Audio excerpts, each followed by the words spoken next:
cuts. All right, viewers, those were the headline, and our top focus this hour remains towards the Middle East. We're now learning that multiple blasts have rocked Gaza overnight as US President Donald Trump prepares to chair a high-level meeting on the Gaza crisis at the White House. This follows comments by US Special Envoy Steve Witkoff, who has stated that Washington expects Israel's war in the Palestinian territory to be resolved by the end of the year. Witkoff has also noted that Israel is open to continuing discussions with Hamas and that the group has signaled a willingness to reach a settlement. Meanwhile, U.S. Secretary of State Marco Rubio is also scheduled to meet Israeli Foreign Minister Gideon Saar separately in Washington as diplomatic efforts are now intensifying. Joining us on the broadcast is Mr. Peter Baum. He's the foreign editor of Weekly Blitz. He's joining us live from London. Thank you so much for taking our time speaking to us on NewsX World. A lot of high-octane developments have been taking place in the Middle East over the last couple of days. We're now learning that multiple blasts have rocked Gaza overnight. This comes after the strike had taken place at the Al Nasser hospital earlier.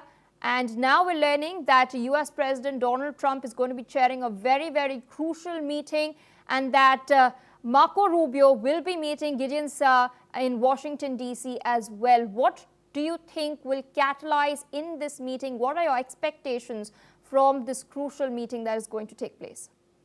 Yes, so the feedback that I have had overnight from my sources in both Washington and in Jerusalem are as follows. The Trump administration is going to allow the Netanyahu cabinet to fulfill their objective of doing as much damage to Gaza City as is possible, and they are going to give them a time frame in which to achieve this objective. Now, I've heard various reports. Some have said 2 weeks. Others have said until the end of the year, the end of by December 31st, 2025. So the feedback that I'm getting is very mixed at the moment. But clearly the Trump administration has given the green light for Netanyahu and his cabinet to continue the devastation in Gaza. And overnight, the Israelis assassinated a very senior Hamas figure, which amazingly has not hit the Western mainstream media yet, a gentleman by the name of Mohammed al-Aswad, who was in charge of security for the whole of Hamas, having taken over one of the roles vacated by Sinwar when he was assassinated.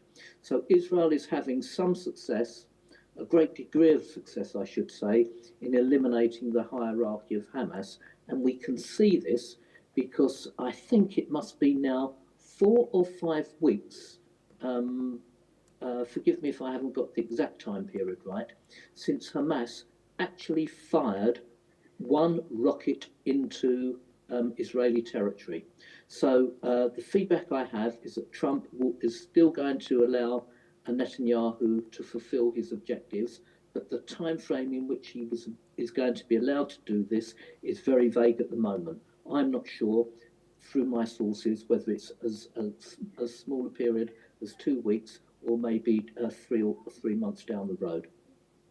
Indeed, Netanyahu's end goal is to ensure the complete purge of Hamas from Gaza, especially because they've been targeting Israeli civilians for a very long period of time. Meanwhile, we're now seeing protests raging within Israel itself. Families of hostages have also come out to the streets. They're outside Netanyahu's office. They're demanding that he reduces the offensive, pulls back and secures a deal with Hamas for the release of hostages. The families are claiming that the lives of the hostages are being endangered with this offensive, and some of the families are also claiming that Netanyahu is sacrificing rather than demanding a hostage deal. What do you make of this? Now, that's a great question, and isn't this the paradox and the dilemma of the situation? it is clear that Hamas militarily, through the actions of Netanyahu and the IDF, will no longer will no longer be the military threat that they once were.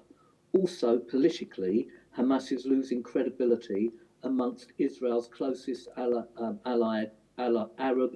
allies, such as Jordan, the UAE, and Egypt, and even the Palestinian Authority.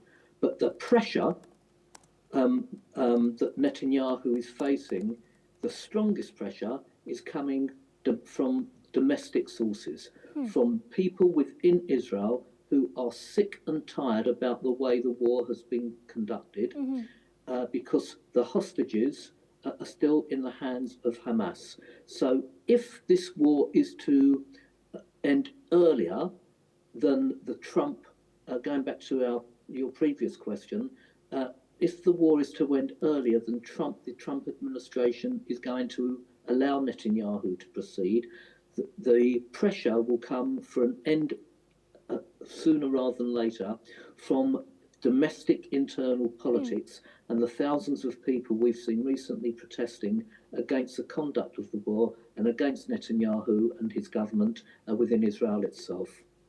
Speaking of domestic pressure, one last question before I let you go. Do you think Netanyahu will buckle under this? He hasn't as yet, but then again, every day the pressure is increasing. So it's possible, or I feel doubtful, it's possible that domestic pressure will bring an end to the war, but I doubt it. But I assure you and your viewers that it will not be the Trump administration bringing pressure on Netanyahu or other world leaders that will see an end to this war. It will be the domestic pressure that Netanyahu faces internally. All right. Thank you so much, Mr. Peter Baum, for taking our time speaking to us My pleasure. on NewsX.